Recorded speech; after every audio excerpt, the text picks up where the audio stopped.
Hey guys, Brainfuse Laser here. This is me playing my, I guess you could say Chaos Warrior beat or Warrior beat deck versus a burn build, a burn stall build of some sort. Basically, what the deck I play tries to do is just make rank 4 exceeds really quickly, but it has an OTK win condition where you need Thrasher and Tour Guide to basically win in one turn. You bring out MX Saber Invoker, and you basically go into Armor Blade Ninja, and if you have a free field, then you can OTK. So I was really afraid of the back row. I hate when people set a lot of back row, and he basically Lava Golem me and Magic Cylinder me. So once I hit that Magical Cylinder, I was never going to attack with that Lava Golem again. I already took too much damage, and so basically I didn't want to hit it anymore. So you're not going to see me attack with anything bigger than 2,000, or not 2,000, but anything that comes close to 3,000. I knew he had a Reaper, so that's why I was trying to hit it, but he was stalling. He wanted to keep as much stall as possible. So I wanted to bait out any other cylinders he had by attacking with my 1900 attacker and 2100 attacker, but he didn't go for it if he had anything. And he had Deep Prison, which I don't understand why he didn't use that, or Mirror Force, but you know, whatever. So at this point I have a BLS on the board. I'm not going to attack with it just in case he has anything big, which I didn't know that he didn't have any more, you know, like cylinders or anything. So I just stopped attacking at this point. I got my damage in. I was like, okay, cool. That puts me pretty close to doing enough damage later, you know, and I decided to take the Mystical just in case, and it worked out. You know, he had a Fiendish Chain, and that basically let me get my remove off. I brought that back. I played this because I forgot that I just played Potted Duality, so I forgot that I couldn't special summon. But he wasn't attacking anyway, so it didn't really hurt me. I'm just gonna keep removing anything I can off his board. I don't know what burn he's playing, so I'm just gonna pop everything I can. And it looks like that he's stuck. You know, he has this cylinder. It looks like he's stuck, so I'm in a good position to just not attack and try to burn him back. You know, and luckily I play Ghost Ship and I play a Black Ship of Corn, and I play Gaga Cowboy and stuff like that. So basically, you know, as long as he keeps this full, I'm alright. I'm not going to attack anymore. I sacked my guys to make room, you know, make them rank 4 or level 4 and go into a Gaga Cowboy. You can see I'm playing Extra Sword. I really like Extra Sword. It makes monsters very, you know, a big threat. But at this point, it was kind of useless because I'm not attacking anyway. But normally I would have, you know, 2,500 or, you know, 3,000 beater Cowboy. So he pulls out this Reaper in attack mode to try to tempt me to attack it, and that's not going to work. I'm just going to keep removing anything he brings out. I'm going to keep his back row full. I have these Great Creeper Spies. He gets to confirm what I have, and I bring out another Extra Sword, go into a Shockmaster, call traps, and end the game. So that's basically how that went. My deck is a beatdown deck, but when I'm faced with a deck like this that runs, you know, cylinders, Deep Prisons, Mirror Force, Scarecrows, just stall and burn. His initial plan was just to burn me out with Lava Golem.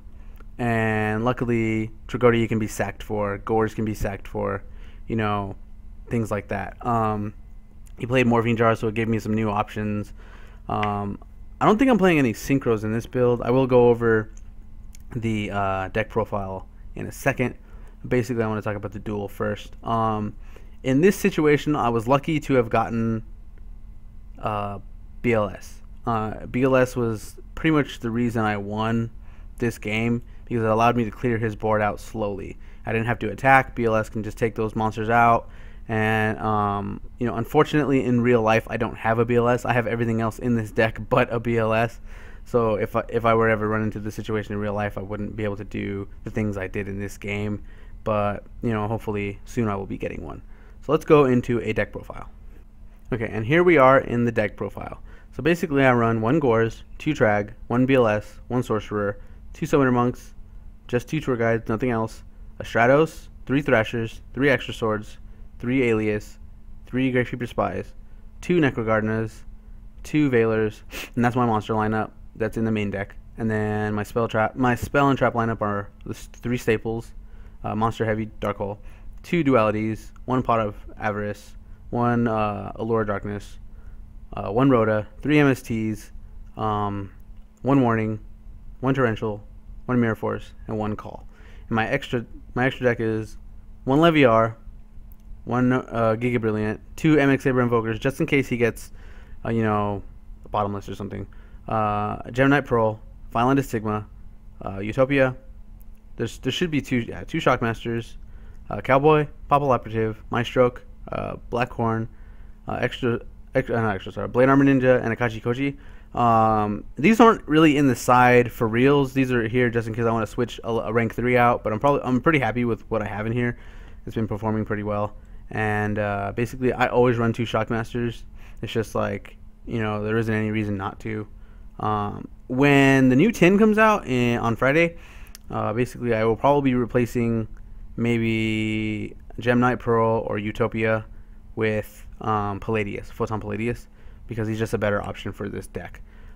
Basically, he's like a mini Pot of Avarice. He's going to let me recycle those tour guys. He's going to let me recycle other things in my deck, my Gravekeeper Spies, etc. Giving me more plays. So yeah, so basically, I'm not really sure how I feel about Leviar right now. I didn't get to use it in that game, and the past 3 games that I've played with this deck on Defro, I really haven't used it. So that might just come out of the deck. But I can hit Necrogardener. I can hit anything I remove for Chaos Sorcerer, stuff like that. Not Chaos Sorcerer, but the 2 Chaos monsters in the deck. Allure, anything I lure out, if I allure out one of these, I can bring it back. If I allure out the extra Gravekeeper Spy, I can allure that out, whatever. If something is bottomless, I can bring it back and make some kind of a play. Basically, these are the only 2 rank 4s that require 3 monsters. I don't normally go into these every game, but it is possible with Gravekeeper Spy, with Photon Thrasher, stuff like that. As Summoner Monk, the reason I play Summoner Monk. And one of the reasons I play Summoner Monk is because you can easily go first turn Summoner Monk, dump a Rhoda, dump a Duality, whatever, then go into Extra Sword, and you can bring out a big threat that's rank 4. All of these are vanilla, or not vanilla, but generic, except Blade Armor Ninja. Blade Armor Ninja requires 2 warriors, so beyond that, all these are vanilla. And you can make a 3600 Gemini, you can make a 3500 Utopia, and so forth. So these are for stall. In another build I'm running, I have a burial from a different dimension in it, and you can keep recycling your guys. You can keep recycling your Necrogardeners and stuff like that. So that's kind of a cool combo. If anything, I guess I would take out the Call of the Hunted or one of the MSTs. But as you see, the MSTs were really invaluable in that duel, so having 3 is probably a better option. Rhoda, obviously, for obvious reasons, these are warriors, these are warriors, these are warriors, these are warriors. The only thing that I really can't hit are this, and there's 3 of them, so I'm probably going to draw one in the first turn. Getting that Stratos gives you pluses. That's another reason to run Summoner Monk. If you hit a Summoner Monk, you can dump your Rhoda, go into Stratos, and grab another card. The key cards you're going to want to hit with Rhoda are going to be Photon Thrasher and Stratos, and that's basically it, unless you need a beater, or a stall. But really, you're just going to want to go for Stratos and Photon Thrasher. And yeah, that's basically the deck. You can see what it does. That OTK combo really catches people off guard. You go Photon Thrasher you summon Photon Thrasher first, and go into Tour Guide, bring out the other Tour Guide, and then bring out MX Saber Invoker, and then go into the deck and bring out Extra Sword, and that's game. The 16 plus 70 or 64 is 8,000 exactly.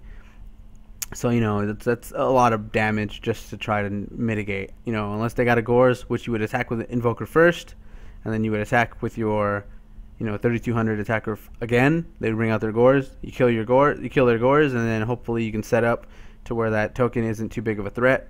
That's the other thing that's really cool about Extra Sword. I think Extra Sword is an all-star in this deck. He makes all these much bigger than your opponents. Your opponent's going to have a lot of issues trying to get rid of these monsters when they're really big with their monsters by battle. Obviously Bottomless or Torrential or whatever is going to solve that issue for them.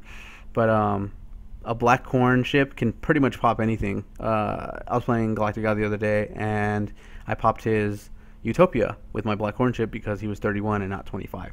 So that's a really cool thing that Extra Sword allows Black Horn to do. It makes things very deadly. very quickly. So that's what's really cool.